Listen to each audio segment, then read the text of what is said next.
सुना है मैंने कि जीवन आसानी से नहीं मिलता और मौत का किसी को पता नहीं, लेकिन जीते जी या मरने के बाद भी आप लोगों के दिलों पर राज कर सकते हैं। ये जीवन में आपके द्वारा किए गए कर्मों पर निर्भर करता है। नमस्कार दोस्तों, मैं आपका दोस्त देवव्रत आज फिर मैं आपके लिए एक जीवन उपयोगी कहानी लेकर आया हूँ, जो आपको बदले ना बदले लेकिन आपको सोचने पर मजबूर जरूर कर देगी। और यही मेरा मकसद है कि आप जीवन की भागदौड़ में पल दो पल ठहरें और अपने बारे में सोचें। ये वाकया एक दूर गांव का है। उस गांव के लोग बहुत खुशहाल थे। सारे प्रदेश में जब बारिश नहीं होती, सूखा पड़ता, तब भी उस गांव में अच्छी बारिश होती और उस गांव के लोग अपने खेतों से अच्छी फसलें लेते। दूर दराज के लोग उस गांव यही जानने आते कि वहाँ ऐसा क्या होता था, और इसका कारण था उस गांव से बाहर रहने वाला एक संत पुरुष। वो साधु बहुत सीधा साधा था, दिन रात अपनी साधना में लीन रहता था। गांव के लोग जब भी किसी मुसीबत में होते, साधु के पास जाते और साधु अपनी युक्तियों से उनकी समस्या का समाधान कर देता। साधु ऐसी ही एक युक्ति बारिश न होने पर अपनाता था। जब भी प्रदेश में बारिश नहीं होती, लोग साधु के पास जाते और साधु नाचने लगता और उस गांव में बारिश हो जाती। लोग खुश होकर अपनी खेती बाड़ी में लग जाते। एक बार ऐसी ही उत्सुकता लिए कुछ पढ़े लिखे युवा उस गांव में आए, और जब उन्हें बारिश के राज का पता चला तो उन्हें यकीन नहीं हुआ। उन्हें लगा गांव वाले कोई कहानी बना रहे हैं। वे कौतूहलवश उस साधु को देखने गांव से बाहर उसकी कुटिया तक गए। वहां उन्होंने सामान्य से दिखने वाले उस साधु को देखा तो उन्हें विश्वास हो गया कि गांव वाले झूठ बोल रहे हैं। गांव लौटकर वे गांव वालों से उलझ गए, लेकिन गांव वाले भी अपनी बात पर अड़े रहे।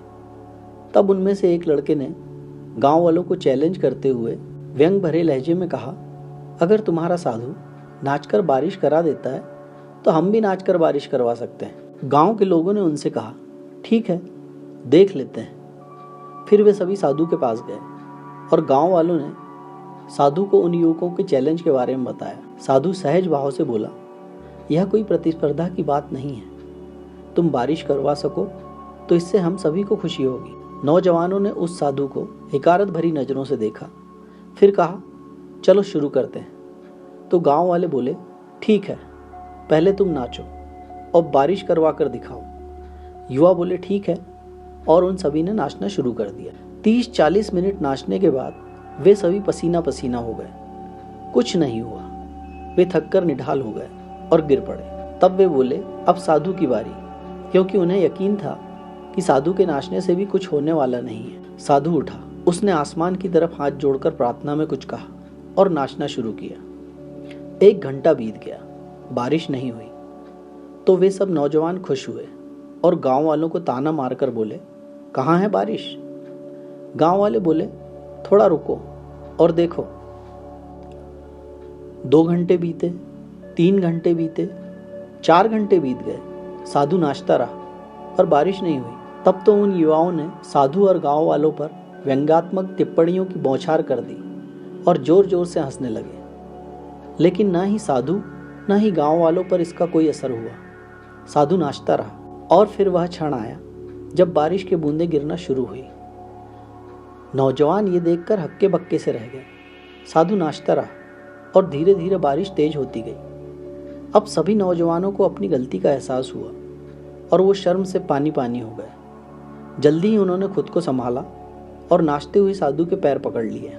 साधु रुका, झुककर उन सभी को उठाया और अपनी कुटिया में ले गया। वे सभी नौजवान साधु और गांव वालों का चेहरा देखकर हैरान थे, क्योंकि उन्हें लगा था कि अब वे सभी उनका मजाक बनाएंगे, उनको ताना देंगे, जैसा कुछ समय पहले वे खुद कर रहे थे। लेकिन वे सभी पहले जैसे ही शांत और सरल थे। साधु ने उनकी मनस्थिति पढ़ ली और बोला, बच्चों सहज हो जाओ, यहाँ कभी कोई प्रतिक्रिया नहीं देता। तब उन सबकी जान में जान आई। गांव वाले लौट गए, लेकिन वे नौजवान साधु के पास ही रुक गए। आप समझ ही गए होंगे क्यों? क्योंकि उनकी तरह यह सवाल आपको भी सता रहा होगा कि साधु के नाचने से बारिश होती कैसी थी। उन्होंने साधु से पूछा, बारिश हुई, हमने देखा, लेकिन फिर भी हमें यकीन नहीं होता कि किसी के नाचने से बारिश हो सकती है। कृपया बताएं, आप ऐसा कैसे करते हैं? साधु बोला, मैं कुछ नहीं करता, सब वही करता है। मेरा विश्वास है कि मैं नाचता हूं तो वो बारिश कर ही देता है, और उसका विश्वास है कि वो बारिश करेगा तब तक मैं नाचता ही रहूंगा। हम दोनों एक दूसरे का विश्वास कभी टूटने नहीं देते। बस वाह, क्या बात है। दोस्तों, साधु महाराज क्या कह गए? उन्होंने तो जीवन में सफलता पाने का अचूक राज बता दिया। समझे आप? लाइफ में कोई भी काम पूरे विश्वास से करो, उसमें सफलता अवश्य मिलेगी। और जब तक सफलता न मिल जाए, काम करते रहो। दोस्तों, कुल मिलाकर कान कहीं से भी पकड़ो, कान पकड़ में आ ही जाता है। बशर्ते प्रयास करते रहना है और लगातार प्रयास करते रहना है। सफलता तो मिलनी ही है। और साधु महाराज ने उन युवाओं को उनकी गलती का एहसास भी करा दिया कि किसी के गुणों को उसके रंग रूप, चाल ढाल, रहन सहन से नहीं जाना जा सकता है। और कभी किसी को कमतर नहीं आंकना चाहिए, क्योंकि ऊंट को कभी न कभी पहाड़ के नीचे से गुजरना ही पड़ता है। आम जिंदगी में अक्सर हमारे सामने ऐसी सिचुएशंस आती रहती हैं, चाहे वो घर हो, दफ्तर हो, स्कूल कॉलेज हो, बाजार हो, अस्पताल हो, होटल हो या सिनेमा हॉल।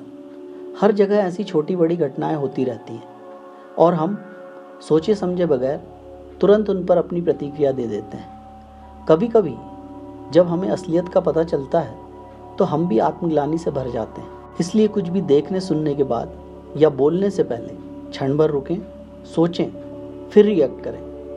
क्योंकि आप तो जानते ही हैं कि तरकश से निकला तीर कभी लौटाया नहीं जा सकता। वैसे तो हम बहुत समझदार हैं, बस अपनी जेट रफ्तार सी दौड़ती जिंदगी में थोड़ा रुक कर सोचने की जहमत नहीं उठाते। दोस्तों, जीते जी या जाने के बाद भी यदि लोगों के दिलों पर राज करना चाहते हैं तो इस दौड़ भाग भरी जिंदगी में थोड़ा ही सही पर अपने लिए समय निकालो, सोचो और वो करो जिसे देखकर सुनकर लोग कहें, भाई बंदा हो तो ऐसा। अपने जीवन मूल्यों में वृद्धि के लिए अपने इस दोस्त के वीडियो को लाइक और चैनल को सब्सक्राइब कर प्रोत्साहित करना ना भूलें। और वीडियो को अपनों में शेयर कर अपने इस दोस्त के छोटे से प्रयास 2 फल ठहरें और अपने लिए सोचें, मैं अपना अमूल्य योगदान अवश्य दें।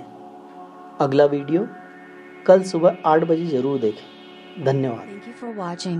Please like and subscribe our channel and press the bell icon for upcoming updates. I pray you may always be healthy and happy. Thank you for